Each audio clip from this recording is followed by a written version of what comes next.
With the run game being what it is, I figured I'd go over a really simple scheme that can make passing the ball easy and fun again, for all skill levels. I've done a video like this before where we go over how we can use 4 verticals and simple hot routes to make an entire mini scheme out of. The beauty of it is that you can run this out of any playbook since they all have at least 1 trips 4 verticals play in it. And with draft champs being more of a thing now, these concepts can get you rolling in any playbook you get dealt. We'll really just go over attacking cover 3 in this video, as it's one of the most common coverages out there. But of course, if you guys want it, we can go over the other coverages in another video. I'm going to base this out of single back wide trips, as you're still under center and have the benefits of a better running game than shotgun or pistol, but you can adapt the concepts to go over really, to adapt this to any spread formation in the game. This specific wide trips has this excellent 4 vertical plays down here. With an outside release fade, and it doesn't have that wonky slot option route, so we don't have to make an extra unnecessary hot route, but it's only in the Bills and Bucks playbook. Okay, so you'll want to find your own. This one's really nice. If you have the choice of your playbook, I would consider going into this. But anyway, let's get started with trips 4 verticals against cover 3 sky. So what we're going to do is we're going to align the trip side of our formation to the field here so they have as much space as we can give them. And really the easiest thing we're going to do in terms of our adjustment is put the strong side number 1 on a simple out route. So we can do it just like this, or we can smart route him to get even more yards. So if you're in first down, 1st and 10, he's going to get an easy 10 yards. We know that this is one of the most common ways to attack cover 3 is putting our wide receivers on out routes because these flat defenders here in the cover 3 are going to get occupied by the slot wide receiver. This guy's going to bail to his deep third, and there's nobody really going to be in that hole over there 10 yards down the sideline to defend that. Unless they make adjustments, in which case we'll have adjustments off of that. So really, this whole scheme is based off of this out route and how we work off of that. So just like this, we're going to, as he makes his break, we're just going to have the outside pass lead, and easy doesn't get any easier than that. So what are people going to do once you start hitting them with those out routes? So one of the main things is you'll see their opponent shading up or putting cloud flats. So those slot defenders, so this guy right here, will abandon the slot wide receiver right away, and he'll go to look to undercut that number 1 wide receiver on his out or his curl or whatever. So you can't throw that. So if I go ahead and just show you like this, do the exact same thing. If I throw this, it'll either be really tight or in this case, it'll get intercepted. Obviously we don't want that. So what we're going to do instead, so again, I'm going to put cloud flats here. This is, a usual common adjustment anyway. Likely against intermediate players, you'll see this more often than just curl flats anyway. But what we'll do is, again, we're going to put number 1 on a smart routed out route, and we're going to read 2 to 1. So right away, we're going to read if the seam is open. If he's open, we're just going to snap throw that, or we can even wait for him to work up the seam a little bit longer, and we can, throw a forward pass lead. Or if our slot defender is engaging with the number 2 wide receiver, the slot wide receiver, we'll just simply throw that out route. In this case, he's going to abandon, and we're just going to work that upfield and get an easy 20 yards or so. Now, I was on the linebacker there, so I wasn't able to show you that he does work a little bit up the seam, but he's still not going to be able to get there. You can potentially re-streak that wide receiver to give you a little bit more space, but it's not really necessary with this seam route. So we'll go ahead just like this. Forward pass lead, you could rack catch that, or you can just possession catch that if you want. But really, it's one of the easiest 1-2 reads that you can really get in this game. So again, against regular curl flats, you're going to be throwing this out route. Anything else, you're going to be throwing up that seam route up the middle there. So what's the next defensive adjustment that you would expect to see? So again, you would have cloud flats over here to take away the out route, because the user middle linebacker will never be able to get out there in time. But he might let the slot defender again cover the out route and then himself cover the seam. So what I'm going to do that is just, to simulate that, I'll just put him in man coverage here. But then we're reading 1 to 2 to 3. So if we look at the out route and it's not there, sorry, we're reading 2 to 1 to 3. So if the seam isn't there, but we're keeping an eye on the middle linebacker here, if he shoots out after the snap to cover that, we're going to hold on to the ball a little bit. Okay, and then obviously if this guy abandons his man, we're not going to be throwing that out route. But we have this crossing route, which is pretty nice. So we'll just go ahead and throw that. Just wait for him to clear up a little space, and then we can catch that, 20, 25 yards up the field really easily. So if you're playing somebody that's really good and they really know how to exploit the speed of user defenders in this game, they will again put the cloud flat out there to take out the out route. They can temporarily cover the seam route, any quick throws there, and then just long enough for him to pass it off to the deep third defender, and then he can come back to the crossing route and defend that. Okay, so in a sense, you're taking 2 guys to cover 3 guys just because how fast these user defenders are. But you do have another option on top of that. So how I'm going to do to simulate that, I'm just going to man him up on the tight end. I'm going to bring him out here to show that he's quickly taken out that seam route, and we're just going to have to wait. Okay, so we're not going to be able to hit the seam, we're not going to be able to hit the out, and we're not going to be able to hit the crosser, but we can put the running back on a check route.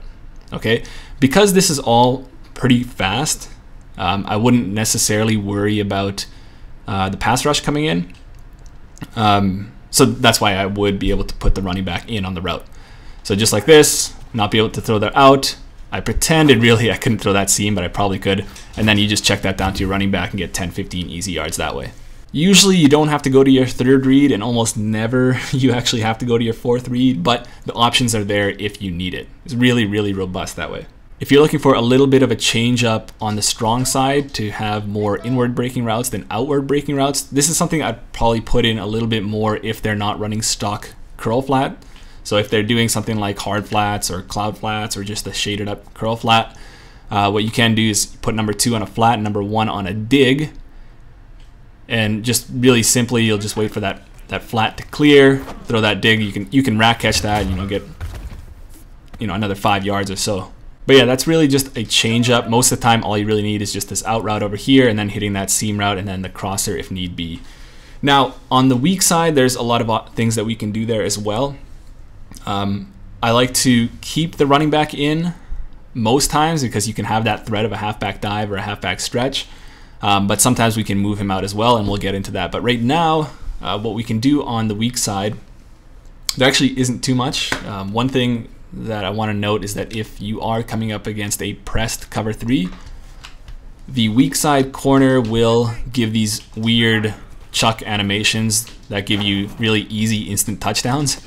So watch out if they press, you can just streak that guy and get an easy touchdown.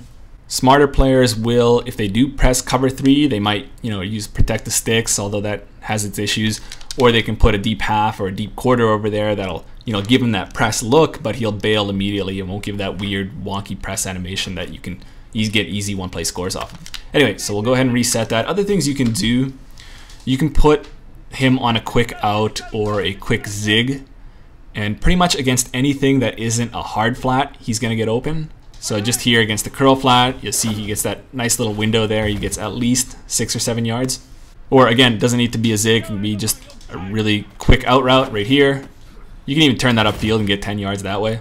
So what that does is that, usually if you're coming up against cover 3, the user defender is going to be the strong side hook over here that can, help defend against that seam route over there that we're throwing, or help defend against, the tight end over here. Why it's important to get the weak side going, even though it's a little bit more difficult, is that, we can't let him totally focus on that side. We need to add something on the weak side too, so they don't start to over rotate, put this guy on man coverage over here, and then start to user this guy because nothing's happening on the weak side. So it's really important for us to have something there, and we'll expand on that in a little bit. One thing that we can do, and this is something that makes it important to have identified on one of your players. That's something I always try to do. I know sometimes you can't, if you're playing draft champs or if you just are using your abilities on someone else, but it is really, really important, I think, because if they are maybe using the weak side guy over here to help against some of the concepts we'll go over on the weak side, we can start to make things a little bit easier on the strong side. So one of the things that you can do is you can just put the tight end on a simple hook right here, and this is one of the best cover 3 and cover 4 beaters really against any coverage in the game. Is just if you put the tight end on a curl route, nobody's going to be there to really defend it, and that's going to be an easy 10 to 15 yards if Kelsey can hold on to the ball. But in order to do that, to open things up over there, we need to do a little bit more on the weak side.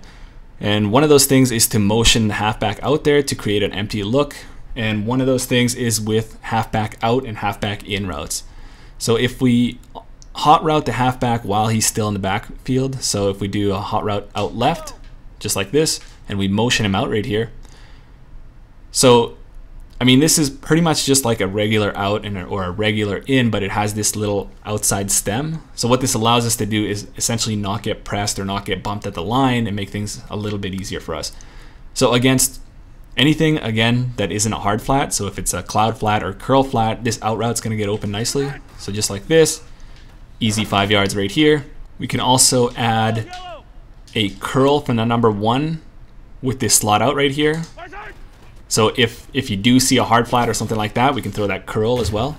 Or again, we can put him on a halfback in. So just like this, and this one has a little bit of an inside release. And again, against any sort of flat, whether it's curl flat, hard flat, cloud flat, whatever, he's gonna get open in this nice little sweet spot between him and the other middle linebacker. So just like this, we're gonna throw that upfield and get an easy 5 to 6 yards that way as well. So we're already starting to make it difficult on the user defender who previously only had to worry about the 3 wide receivers on the strong side. Now we're really starting to get something going on the weak side. So with the halfback, we can motion him out and get, you know, the slot out and the slot in that are really uncoverable. We can do other things just to mix things up a little bit. So we can put him on a wheel route, we can motion him back out to the weak slot, and then we can put the number 1 wide receiver on a simple slant right here. Okay, so against any sort of flat combination, we should be able to get that slant right open right there, and that's, you know, good for easily 10 or 15 yards.